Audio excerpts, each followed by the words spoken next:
Hello everybody. It's a big pleasure to start the program now. My name is Jan. I'm the founder of Ecosummit, together with Julian and some people, some members of our group. We organized this Ecosummit Lounge Silicon Valley. It's the first time we do it. It's a big pleasure to call on stage Frans Nauta. He's the lead in the entrepreneurship team of ClimateKIC. He's a Dutch guy. He's our mission leader, has been really active putting our USA Startup Tour together, and he's now explaining what ClimateKIC is all about to those of you who don't know it yet, and you should be knowing it. Welcome. Thank you all for being here. And before I go into what ClimateKIC does, I actually want to explain why there are 15 startups from Europe here. Because I started working in the environment in 1985. I started studying in Wageningen, and then I worked in politics and in policy, and I've seen almost anything in the environment and questions about sustainability in the past 30 years that you can imagine. And in all those times, I've always gotten bored pretty quickly, because it's not much fun to be in the policy arena. I've also become convinced that the politicians are not going to solve climate change. They're not going to solve the biggest, most complex issue of our age. Entrepreneurs will. And for that to be a successful sort of work, all these smart people who are really passionate about doing something valuable for the planet, and oh, by the way, also making money, because if you make money, you can actually scale it, which is very nice. Oh, and you can also make money, which is also very nice. That for me is sort of the crude essence of being an entrepreneur in the climate space. That is only going to work if all these people meet as much as possible, because you all have all kinds of ideas. Interaction really helps to push everybody's ideas forward. And the solutions that are brought up here, we need them in Europe, and the solutions that we bring up in Europe are needed here. So why we're here now is because we have solutions, we think, that we want to bring here. But that's not where it's going to stop, because we also want to have your solution where we are. So this is a good moment to tell you about ClimateKIC. ClimateKIC is the EU's Cleantech innovation program. We are in 5 countries. We have offices in Germany, in France, in the UK, in Switzerland, and in the Netherlands. And there are universities part of ClimateKIC. There are large-scale corporations in part of ClimateKIC. And we do all kinds of stuff with startups. It's substantial. It's about 100 million a year in terms of budget. A quarter from that comes from the EU. The rest is done by partners. And we expect to increase the funding. So what we do in the entrepreneurship program is we try to have more startups that do clean tech stuff. We want to make them grow faster, and we want to help large corporations to be more successful in the clean tech space.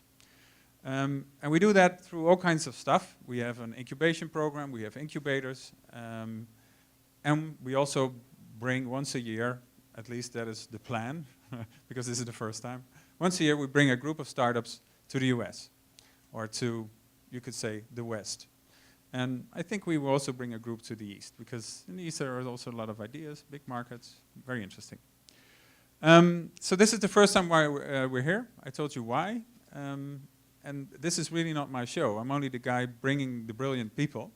So without further ado, I would like to give the mic to the person giving us the space, and then we go to the people who are really important, the startups. So Plug and Play is a business accelerator. So our mission is to find some of the most promising technologies and innovation and help accelerate their journey. Some interesting statistics. This place has been in this existence since about 2006. So since that time, we have accelerated about 1,000 companies. Last year, we helped company raise capital cumulatively in the community about $350 million.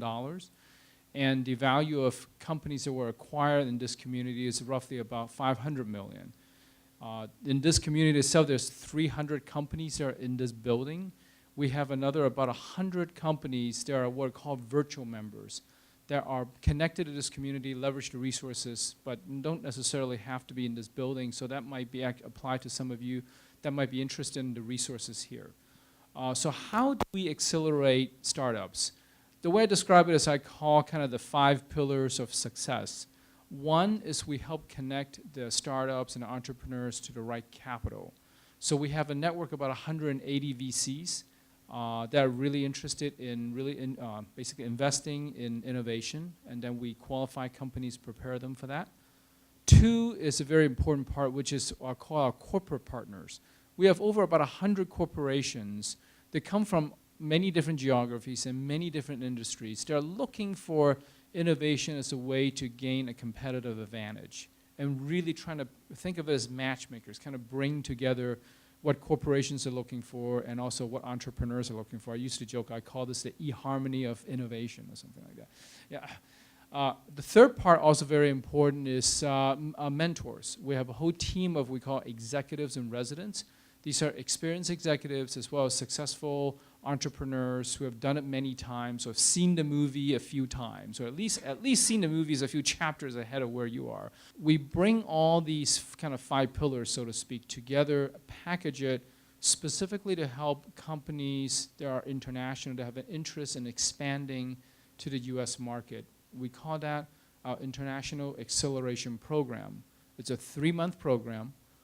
Where basically, it's all inclusive, where you really have access to everything I described in terms of investors, in terms of the office space, in terms of the corporate network, and mentors as well. So that's a very much, I'll call it, qualified program. There's a whole application process and sponsorship, but if anybody's interested in that, or I heard also some companies interested maybe to explore the opportunities here, and you may need office space and access to this network for some time, this is exactly why we're here to help accelerate you. So, I'm Mark Perutz. I'm a partner with DBL Investors, and we are a venture capital company based in San Francisco.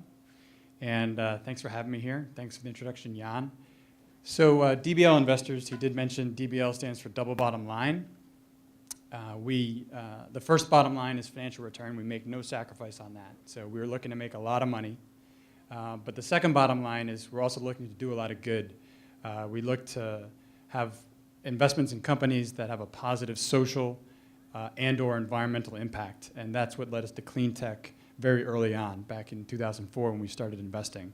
Because Cleantech, oftentimes there's a physical product being produced which needs to be manufactured and/or installed, which you need jobs for that, and those are entry-level jobs which society needs, and obviously the product or service being produced is clean or green and good for the environment. We do only invest in US-based companies, so can't invest in any of the companies that are headquartered outside of the US. I know that's a lot of you folks here today, but we're still very interested in learning about what you're doing, and there's always partnering opportunities and connections we can be helpful with. What this slide does is it takes a look at the total amount of venture capital dollars that was invested in Cleantech basically for the last 15 years, and breaks it down into 4 different stages. The kind of the baseline stage from 95 to 2000, where there's really just a handful of Cleantech only specific venture firms making a really tiny handful of investments. And then it's not until 2006 when you have the huge boom where you have a whole bunch of mainstream VCs getting into the business. And then you see from 2008 to 2009 a big drop off kind of post the global recession. It was a drop-off across all of venture investing. And then a nice resurgence. I mean, if you look at the top of the graph for 2011, 2011 is not that far off the total amount invested in the peak year of 2008. But if you look at the bars that make up that, there's a dramatic shift away from early stage investing. So if you look at the 2008 bar, the 2 bottom blue bars, which is Series C, the seed stage, Series A, and Series B. That's fully half of all the dollars going into Cleantech firms in 2008. And in 2011, it's about a quarter. And I haven't seen data for 2012, but I bet it's even less than that now. So what's going on? Basically, venture investors like ourselves are either loading up on our winners in the Cleantech space in our own portfolio. We're defending the companies that are kind of in that middle ground, unclear if they're going to be a big winner, but still have some opportunity and hard to find other new investors. Or they're putting in kind of the last dollars to try to salvage something out of the investment if it's not doing well. the generalist VCs that jumped into clean tech investing in the late 2000s to a large extent jumped out. And a lot of clean tech specific Vs are having trouble raising new funds. And as you can see, after a big drop off, the green line, the S&P, the major market, has come almost all the way back to the pre-recession levels. And the clean tech index is down at a staggering 80%. And I just pulled kind of some of the bellwether names in each of the sectors of clean tech. First Solar, Vestas and Wind, Ormat, you can see them there. Just dramatic reductions in valuations. And these kind of, what happens in the public markets in terms of valuation flows through the private markets. And the companies that have not yet got public have had similar compression on their valuations. The bright spot, who's kind of surviving and looking good, particularly from a venture-backed standpoint, is the financing companies in solar. So SolarCity, Sunrun, Clean Power Finance, we're investors in SolarCity. I think everybody in solar and everybody in clean tech is looking at what's going to happen with SolarCity's IPO. They've filed. They're hoping to go public this fall, and it's a chance to put a little more bloom on the rose, back on the rose, which has been largely faded in clean tech. People feeling that you can't make good venture returns in clean tech. You can't go public. We're hoping that SolarCity is going to turn the tide on that and reopen the window. Storage is a huge opportunity in storage in the long term, and I think it could come from a couple of different directions. If they can figure out a way to take the glut of lithium-ion batteries and connect them together and feed them into the grid, there's a lot of opportunity there. There's only a couple of players I know of currently trying to do that, but there's a lot of opportunity there. And then other folks like Aquion, Extreme, Primus Power, which is one of our flow battery company investments, are earlier stage largely, starting to get product out there, starting to get it tested, but very promising. Transportation, Tesla Motors has been a real bright spot. Another investment of ours, I'm happy to say. There's opportunity in there, but I don't see anyone right on their heels right now.